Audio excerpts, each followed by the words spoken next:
Good afternoon, President of the IPU. Good afternoon, colleagues. I come with a heavy heart from Nigeria, but first I'd like to apologize to Honorable Kafila Ogbara. I am not here to bring shame to our country. I'm here to seek help for the women of Nigeria. Again, my name is Senator Natasha Akpoti-Uduaghan. 5 days ago, on the 6th of March 2025, I was suspended. As a senator, I was suspended illegally because I submitted a petition of sexual harassment against the President of the Nigerian Senate, Senator Godswill Akpabio. I thought that by submitting the petition, he would recuse himself, and both of us would submit ourselves to the Committee on Ethics, Privileges, and Public Petition for a fair and transparent investigation. But unfortunately, I was silenced and I was suspended. I was suspended for 6 months, amongst many other stringent conditions, such as taking away my security, taking away all the officials' vehicles and other items that were handed over to me as a senator. My salaries will be cut off. I must not appear anywhere near the National Assembly. And for 6 months, I'm not to introduce myself or present myself as a senator locally in Nigeria or internationally. That means I'm here illegally. But I had no other place to go but to come here and speak to you women.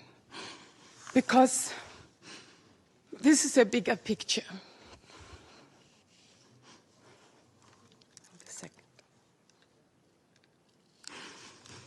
This is a bigger picture. It depicts the crisis of women political representation. My suspension is not just about me. It's about the systemic exclusion of women from political leadership in Nigeria. Women make up 3.6% of political offices, and in the Senate, it's just 2.8. We have 109 men, and only 4 of us are women. So right now, it's 108 with only 3 women. This is a clear case of political victimization, punishment for speaking out against impunity, corruption, and gender-based violence. The United Nations Declaration 48/104 declares sexual harassment as a form of gender violence. The Senate's actions are an assault on democracy. I was elected by my constituents to represent them. Yet a few powerful men have unilaterally decided to silence their voices by suspending me for 6 months. My call for an open and transparent investigation into harassment allegations have been met with hostility instead of accountability. If a female senator can be treated this way in the full view of the world, imagine what ordinary Nigerian women will go through every day in workplaces, in universities, and other aspects of our society. A culture of harassment and silencing must end. And this is not just a Nigerian issue. It is a global one. Women in politics, media, and businesses face threats, intimidation, and violence for simply demanding fairness. From sex for grades scandals in universities to harassment in workplaces and political spaces, Nigerian women have constantly been forced into silence. We need stronger legal protections and a zero culture tolerance for gender-based discrimination and intimidation. My call to the international community is such that the world must not stay silent as democracy and women's rights are rolled back in Nigeria. I call on human rights organizations, women movements, and democratic institutions to hold the Nigerian Senate accountable.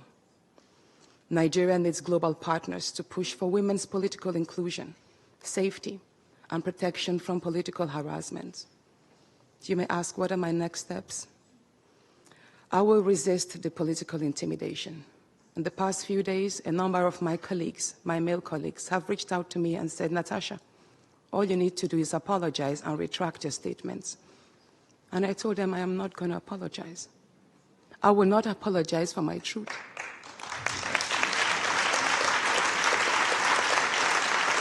Thank you. Thank you.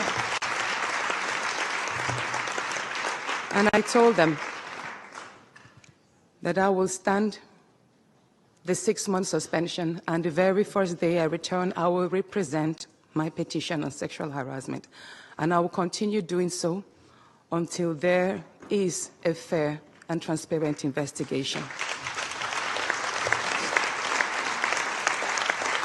I will fight, thank you. I will fight this injustice and continue to represent my constituents, whether the Senate wants to hear me or not. I will work with women's group, civil society, and legal teams to ensure that this unconstitutional suspension is squashed. This is bigger than me. This is about ensuring that no other woman in politics or public office will ever be silenced again. Thank you so much.